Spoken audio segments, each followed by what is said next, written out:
Okay, welcome to part 2 of my response to Coleman Hughes's questions from Sean McDowell on Sean McDowell's podcast. Coleman, great guy, does a lot of good work on the issues in like political, cultural commentary stuff, especially around race and whatever. I would suggest you go watch the full interview on Sean McDowell's channel. There's lots of really good information there. But at the beginning, just to kind of, because Coleman is an atheist and Sean is a Christian, Sean asks Coleman some questions about atheism and his beliefs there. And this is me responding to what Coleman had to say. You can check out part 1 of this. Link will be in the description. And again, the link to the full interview on Sean's channel will be in the description. I would really urge you to go check that out. It's some good stuff. Is oftentimes, as you know, I'm sure you've taken a ton of classes on philosophy that intersect with religion and metaphysics. One of the big questions is where morality comes from. And I could simply ask you, do you believe in objective morality? On an atheist, how do you ground this?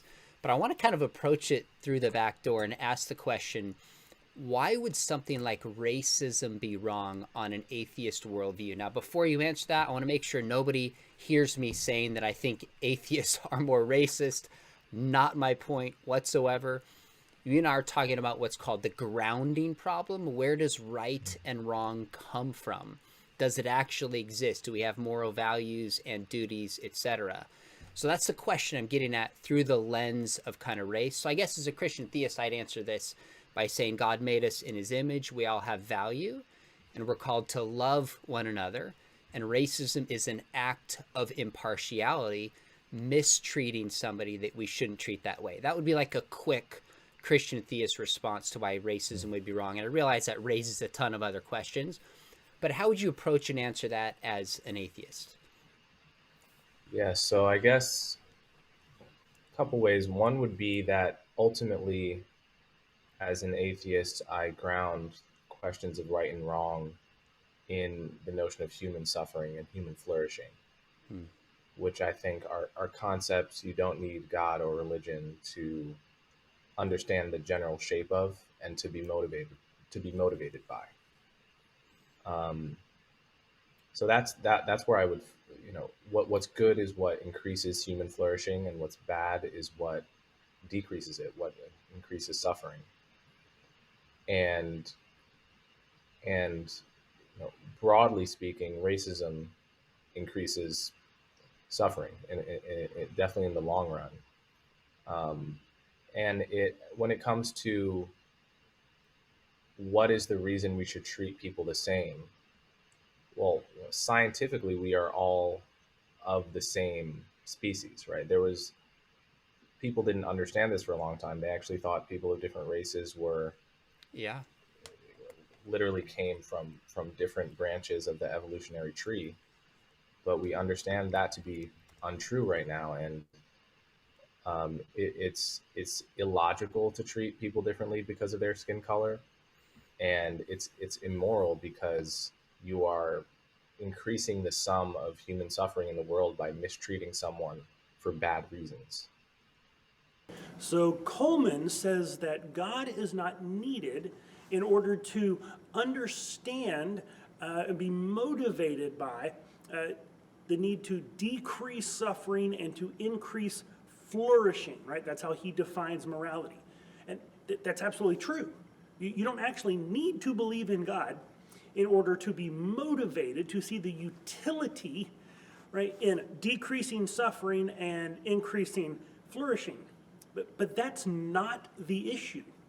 The question of where does morality come from isn't a definitional issue, right? It's what Sean points out and refers to as the grounding problem, right? Coleman and a lot of atheists, they ground their morality in terms of human suffering and human flourishing. See, but that's not actually grounding, that's just defining. That's actually the very problem that is needing solved. It's not what is morality, it's where does it come from? Why is that standard what is truly right and truly wrong?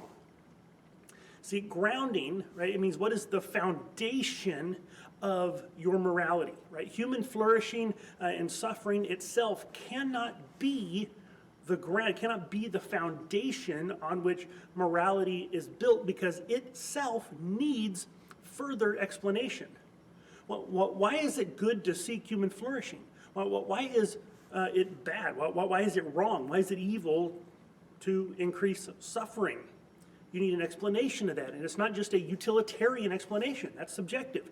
We're not talking about your subjective feelings. We're talking about morality. What is objectively right and objectively wrong?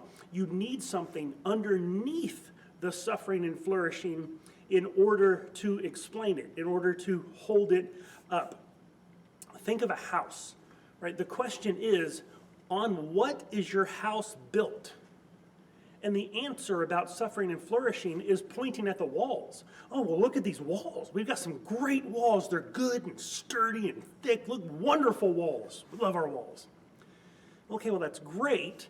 But what, that's a feature of the house. What is the house actually built on? What is the foundation?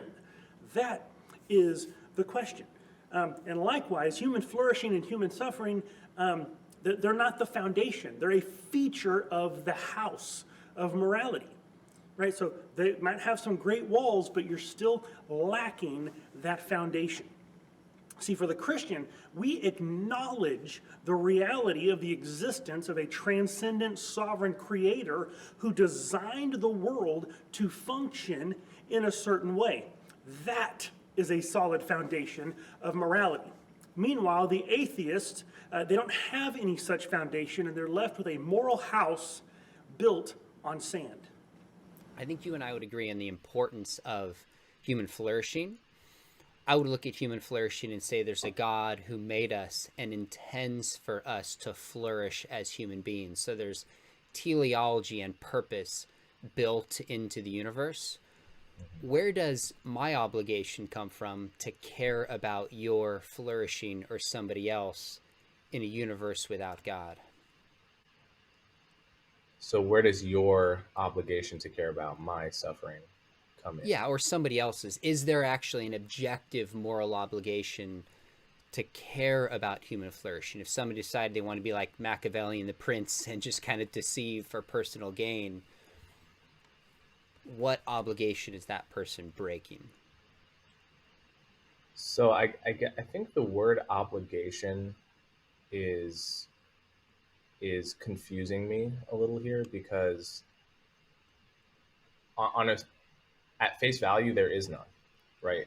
As an atheist, an obligation literally is, it kind of implies somebody out there making you do it or telling you you had to do it, but there's no one out there that is going to tell you you had to, save the drowning baby that you're, walking past rather than get your shoes wet, even if it means getting your shoes wet, right? There's no one in the universe, I think, that is going to tell you you have to do that because I've told you it's your duty. Nevertheless, I think we have a duty to our fellow human beings and animals, because we know that they're capable of suffering just like we are, and that if it's in our power to help, we absolutely should do that. If should means anything, we should do what's in our power to help the people around us. And I do think it comes down to a rule that is in Christianity as well as Buddhism and other places, that you understand that people are similar to you and you want to treat them how you would want to be treated. So Coleman says that he's confused by this idea of obligation, right? Sean asked, where does the obligation come from to care about someone else's suffering? And Coleman's like, well, I don't really like this obligation thing, because that implies that there's someone out there making you do it. Bingo, Coleman, that is the point, because morality is obligation. It naturally, as part of what morality is, it entails an obligation. It's how you should act. It's how you should not act. If there is no obligation to do good and avoid doing bad, then that's not morality. Whatever we're talking about, morality by definition is the obligation to do this and not do that. That is morality. We have a duty, he says, to our fellow man, right? So it's not that there's just some obligation. He says we have a duty to our fellow human beings and to animals because they're capable of suffering. Well, okay, you're just describing the situation. You're not actually saying why that is the case. Right? He says if it's in our power to help, we should do that. We should do that. Why, Coleman? Why should we do that? Because there's that pesky obligation coming up again. You cannot talk about morality without using the language of obligation, because that's what morality is.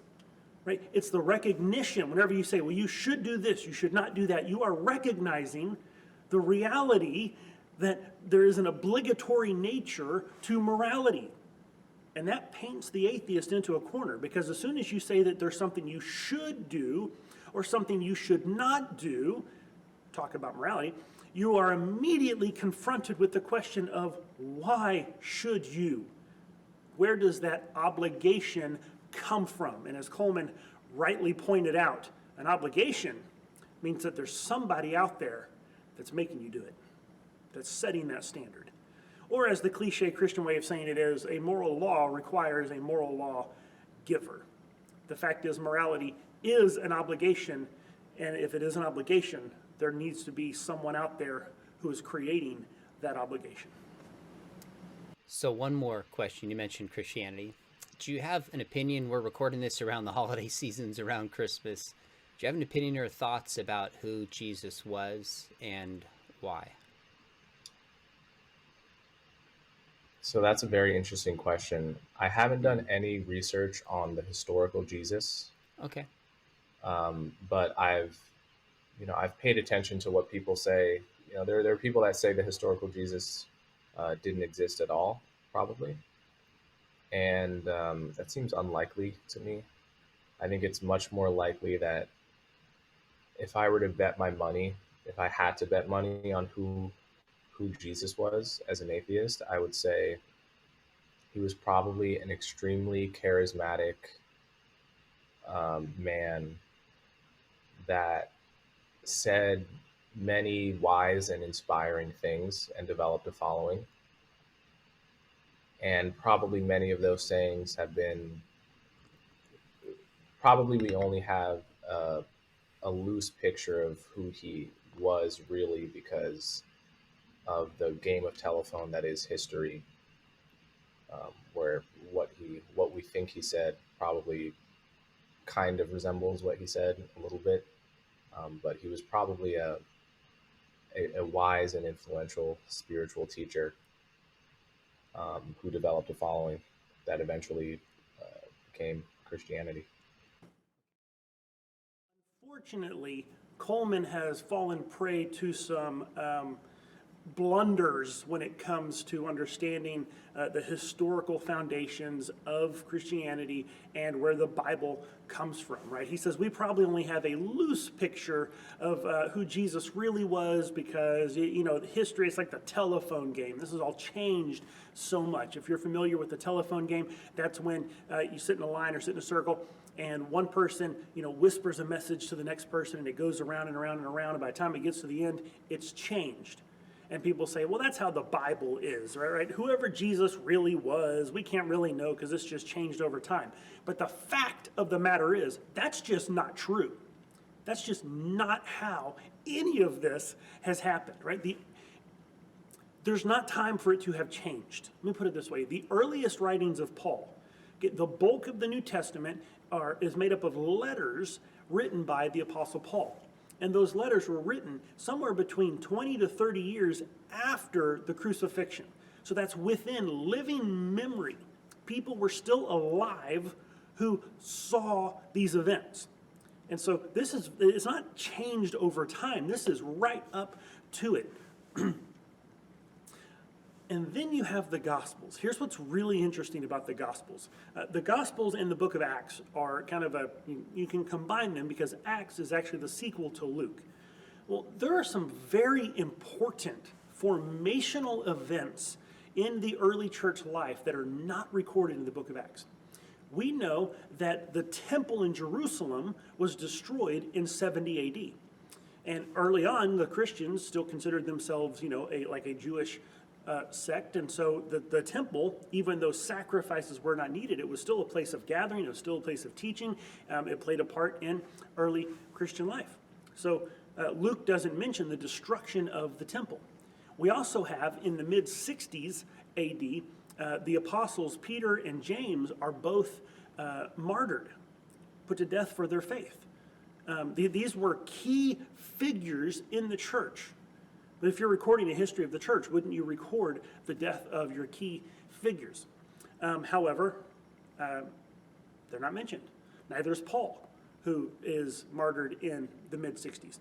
So you have the book of Acts not mentioning these key events, which means the book of Acts had to have been written before these events took place. So the book of Acts had to have been written in the early 60s. Well, Acts is the sequel to Luke. So if Acts is in the early 60s, then Luke would be in the late 50s. And it is widely accepted by everyone, liberal and conservative scholars, that Luke used at least Matthew as his source. So that means Matthew had to have been written before Luke. So if Luke is written in the late 50s, Matthew, you can push it back to the mid to early 50s. And most scholars believe that Mark came before Matthew. So if you go by that, you're putting the Gospel of Mark in the early 50s, 15 to 20 years after the crucifixion. So this isn't time for the telephone game to have taken place. Also, in 1 Corinthians 15, we have recorded what is a 3 or 4 verse section at the beginning that is believed to be an early creed, right? In the original Greek language, the way it's formed, the way it goes, it is in a creedal statement. It's short, memorizable phrases. And this is a creed of the early church. And Paul says, I have taught what I received from. Who did he receive it from? Well, he received it from the early church. We know that Paul visited Jerusalem the first time in the late 30s BC. And so he would have received this creed in the late 30s, which means the creed was already in use by that time. So we're talking within the same decade, just a few short years after the crucifixion of Jesus, this message is already out there. Who Jesus is, that he died, that he resurrected, that his forgiveness of sins, right? That this is already there within a decade. This is not the telephone game changing things about it. But did the documents change over time? Okay, maybe they were recorded early, but surely they've changed over time. The fact is, no. We actually have thousands of copies in multiple languages dating back to within a couple hundred years of the original writing. And we even have scraps that date back to closer than that. See, the credentials of the 4 Gospels and much of the New Testament as a whole is by far better attested and more reliable as historical documents than pretty much any other historical documents in antiquity. If you're rejecting the Bible because you think it has just changed, you've got to basically take the entire practice of history and just throw it in the trash bin and say, we can't know anything about what happened back then. No, that's not how that works. The fact is, we do know about what happened back then. We have methodologies and we have ways of figuring out what happened. And we know that the Bible is a reliable source of information about what was going on and about the life of Jesus. So whenever someone says that you can't know who Jesus was because we don't have reliable recordings, that is just simply not true. That little church on Liberty Hill, come praise the Lord, let your cup be filled. Raise your voices and we'll sing, let God's freedom ring from that little church on Liberty Hill.